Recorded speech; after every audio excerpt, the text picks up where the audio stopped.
Hello நண்பர்களே, இன்றைக்கி இந்த வீடியோவில் நம்ம என்ன பார்க்க போகிறோம்னா, ரூஃபில் பைப் போட்டுருவோம். பைப் போட்டதுக்கப்புறம் காங்கிரீட் போட்டு லாக் பண்ணிவிடுவாங்க.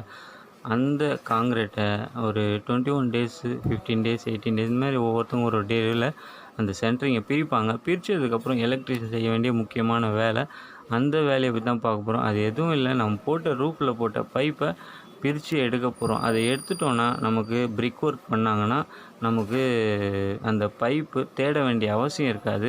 இது நிறைய எலக்ட்ரிஷியன் செய்கிறதில்ல, செஞ்சிட்டா ரொம்பவே நல்லது. அதை எப்படி பண்ண போகிறோம், அந்த பைப்லாம் எப்படி கண்டுபிடிக்க போகிறோம், இது செய்கிறதுனால என்னென்ன யூசேஜ், செய்யாமல் விட்டுட்டோன்னா நமக்கு என்னென்ன ப்ராப்ளம், இதை தான் பார்க்க போகிறோம். இந்த வீடியோ ரொம்பவே யூஸ்ஃபுல்லாக இருக்கும், ஸ்கிப் பண்ணாமல் பாருங்கள். வாங்க வீடியோக்குள்ளே போகலாம்.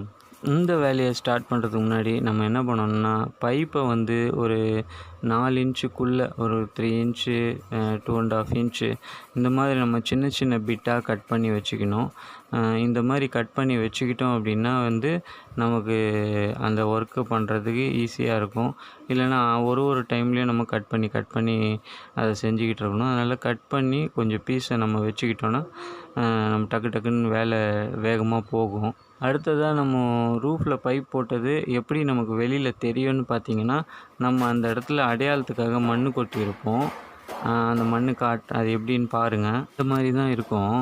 இது நம்ம சில இடங்களில் அடைப்பும் இருக்கும். அதனால் நம்ம இதை பிரிக் ஒர்க் கட்டு வேலை போட்டோன்னா நம்ம எடுக்கிறது ரொம்பவே கஷ்டமாயிடும். கட்டு வேலை போடுறதுக்கு முன்னாடி எடுத்துட்டோன்னா இது ரொம்பவே நல்லது. அதே மாதிரி இப்போ நம்ம செய்யக்கூடிய வேலை சில பேர் செவுரெல்லாம் கட்டிட்டு மேலே தளம் போடுவாங்க. அந்த மாதிரி ஒரு சுச்சுவேஷனில் நம்ம இந்த வேலை செய்ய வேண்டிய அவசியம் இருக்காது. ஆனால் இப்போ இருக்கிற பெரிய கன்ஸ்ட்ரக்ஷன்லாம் எப்படி பண்ணுறாங்கன்னா, செவுரு ஃபஸ்ட்டு போட மாட்டாங்க. 4 ஃப்ளோர்னால் 4 ஃப்ளோருக்கும் பீம் போட்டு அதுக்கான ஸ்ட்ரக்சரை மட்டும் ஏற்றிடுவாங்க. வெறும் காங்கிரீட் போடுவாங்க ஃபஸ்ட் ஃப்ளோரு, மறுபடியும் நெக்ஸ்ட் ஃப்ளோர் பீம் போட்டு செகண்ட் ஃப்ளோர் காங்கிரீட் போடுவாங்க. இந்த மாதிரி போட்டு கடைசியாக என்ன பண்ணுவாங்கன்னா, பிரிக் ஒர்க் பண்ணுவாங்க, அந்த கட்டு வேலை போடுவாங்க.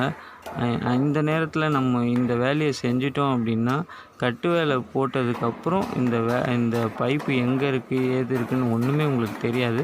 அதனால் இந்த மாதிரி ஒரு பொசிஷனுக்கு இந்த வேலை ரொம்பவே முக்கியமான விஷயம்.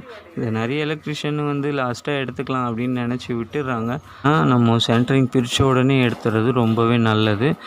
நிறைய மேன் பவர் நமக்கு லாஸ் ஆகாமல் தடுக்கலாம். நம்ம கட் பண்ண துண்டு பைப்புலாம் இந்த மாதிரி ஓப்பன் பண்ணி டோட்டலாக ஃபிக்ஸ் பண்ணி விட்டுறணும்.